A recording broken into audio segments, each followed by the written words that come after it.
অভাবে নয়, মেধার বিলুপ্তি, এই মর্মবাণীকে সামনে রেখে 2014 সাল থেকে জেলার অভাবী অথচ মেধাবী ছাত্রছাত্রীদের পাশে দাঁড়াচ্ছে ফেয়ারফিল্ড এক্সেলেন্স পরিবার। সেই উদ্যোগেরই অংশ হিসেবে আজ কাঁথি জাতীয় বিদ্যালয়ে অনুষ্ঠিত হল ফেয়ারফিল্ড এক্সেলেন্স স্কলারশিপ 2025-এর প্রাথমিক স্ক্রিনিং টেস্ট। উল্লেখ্য, অবিভক্ত মেদিনীপুর জেলার বিভিন্ন প্রান্ত থেকে আগত শতাধিক ছাত্রছাত্রী এই পরীক্ষায় অংশ নেন। স্ক্রিনিং টেস্ট উত্তীর্ণদের পরবর্তীতে সংস্থার সদস্যরা সরেজমিনে বাড়ি গিয়ে সামাজিক ও আর্থিক অবস্থা যাচাই করবেন এবং ইন্টারভিউয়ের মাধ্যমে চূড়ান্তভাবে স্কলারশিপ প্রাপকদের তালিকা তৈরি করা হবে। আজকের পরীক্ষার পুরো আয়োজন ও পরিচালনায় গুরুত্বপূর্ণ ভূমিকা নেন সংস্থার সভাপতি তেহরান হোসেন, সম্পাদক সনাতন জানা এবং সদস্য প্রিয়ম দত্ত, সুনীল দাস, সুবল মাইতি, শঙ্কর ভূঁইয়া, সুদীপ ঘড়াই, গৌতম বেরা, হরিত মহাপাত্র প্রমুখ।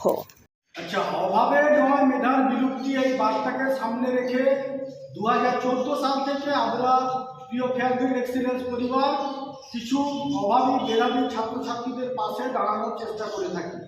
আমরা তাদেরকে প্রত্যেক মাসে কিছু স্কলারশিপ বাবদ অর্থ প্রদান করে তাদের পড়াশোনা চালিয়ে যাওয়ার ক্ষেত্রে কিছুটা সহযোগিতা করে থাকি। 2025 সালে স্কলারশিপ প্রদানের লক্ষ্যে যারা আবেদন করেছিল সেই সকল ছাত্রছাত্রীকে নিয়ে আজ কাঁথি জাতীয় বিদ্যালয়ে স্ক্রিনিং টেস্ট সম্পন্ন হল। এই পরীক্ষায় শতাধিক ছাত্রছাত্রী, গোটা অবিভক্ত মেদিনীপুর জেলার বিভিন্ন প্রান্ত থেকে শতাধিক ছাত্রছাত্রী এই পরীক্ষায় অংশগ্রহণ করে।